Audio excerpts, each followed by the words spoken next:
702. 702. Finance Feature. 13 minutes to 2 o'clock. This finance feature is brought to you by Stanlib Asset Management. Invest in more. And in our finance feature for today, we're going to be talking about unpacking the latest gig economy report. We take your calls on 011 883 0702 and the WhatsApp line 072 702 and 702 as we are joined by Senior Operations Manager at Bolt, Simo Kalajdzic. And I hope I've pronounced that correctly. Welcome to the show. Good afternoon to you and your listeners, Relebogile, and thank you for having me on the show. Can I just ask you to speak into your handset? Can you hear me better Much now? better, much better. There we go. So let's touch on what the gig economy report is. Thanks, Relebogile. So when we talk about the gig economy report, this is an independent study that we as Bolt commissioned a research firm called Ipsos to run for us. And this really is credible insights from the humans behind the gig economy to really tell us about how this has been impacting their lives, what the participation looks like, and also the direction that this gig economy needs to move into. The headline figures are quite substantial, and I think this is much of what we will discuss shortly as this interview continues. Okay, so when we look at the gig economy specifically from the perspective of people that are getting into the e-hailing space, because we do know the broader gig economy would include things like content creation, freelancing, DJing, and some of those other things. Are we seeing more and more people go the route of trying to get into the e-hailing space?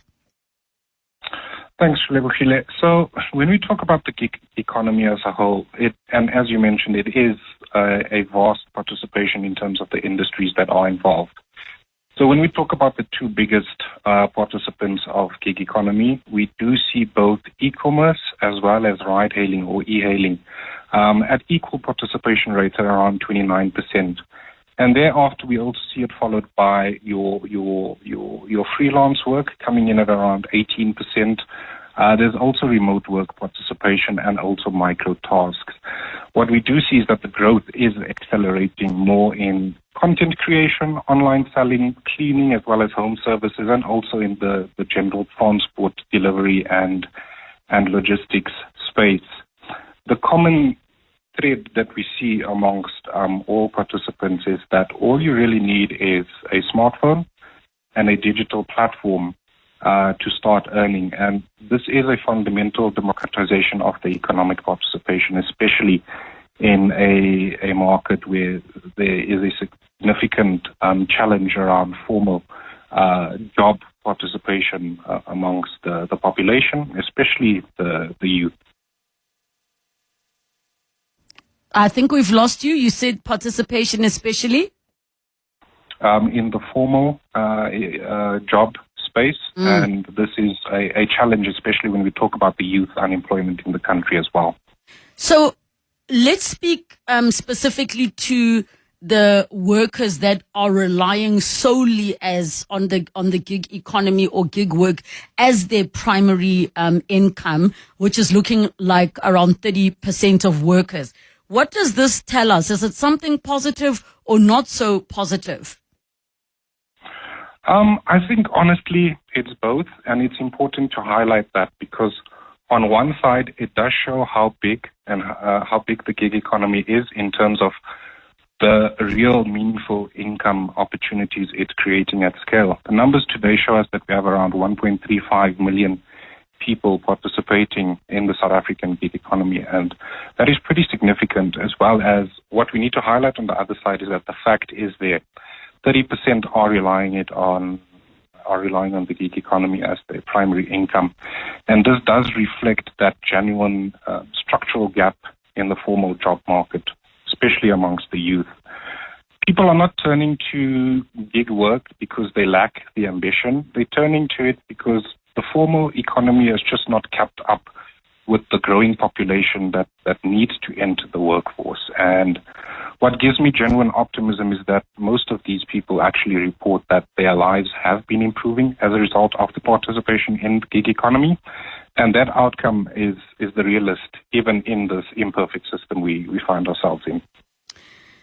If we look at the percentage of workers that are reporting an improved standard of living, which sounds like something super positive, what does that look like in people's everyday lives? Because I often think that people measure improved standard of living by earning more money, but you might be working yourself like 10 times worse. Yeah, what we see is that the improvement is actually very, very practical, and it matters to define what is being said clearly. When we deep dive into the data specifically, what it does tell us is that people are able to pay rent reliably that month. It means being able to buy groceries without anxiety. It means you're able to put your child through school or potentially even reduce debt that has been hanging over a household for years. For many people, the gig income is the difference between the irregular, unpredictable cash inflow and having something steady to rely on week. It's not necessarily a luxury, but it is a stability at the foundation. I also want to be honest, though, the improved cash flow is not the same as long-term financial security. When we talk about gig work and the platform work, the income variability still remains a real concern. How the platforms fit in is they help manage it and not necessarily eliminate it. And that is the genuine, I'd say, conversations that need to be continue happening, especially in the policy reforms around gig economy specifically. In terms of the extra pool of finances that are coming through, do you think that people are finding themselves less in a position or less of a position of going from paycheck to paycheck? Is it the kind of extra money that is allowing them to save, allowing them to consider retirement, or are you seeing it as money that people still just need to survive?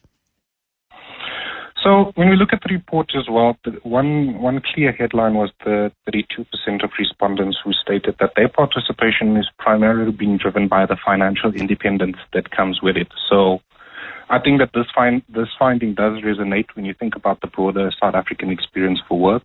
For a lot of people, again, the formal employment space has meant limited agency. You're fixed to hours. There's limited earning ceilings. And you've also got that dependence on one single employer. And when we look at the gig economy, that starts to flip that script. Whether you're a freelancer choosing to work or take on which clients you feel is more suitable for you, or if you're a DJ who wants to pick particular gigs, or even a driver participating in ride-hailing. Drivers are choosing to do the morning school run and thereafter taking the afternoon off to run other businesses. The common thread here remains the control and the autonomy. The autonomy is going to continue being more important, or as much as on par as income for this new generation of earners that we do see arising in the country. And that makes sense. When you've watched formal employment fail people around you, you place more enormous value on the ability to start earning on your own terms and your own time. Sure, and I think there's definitely some opportunity in that space for many people that want to get more out of the gig economy.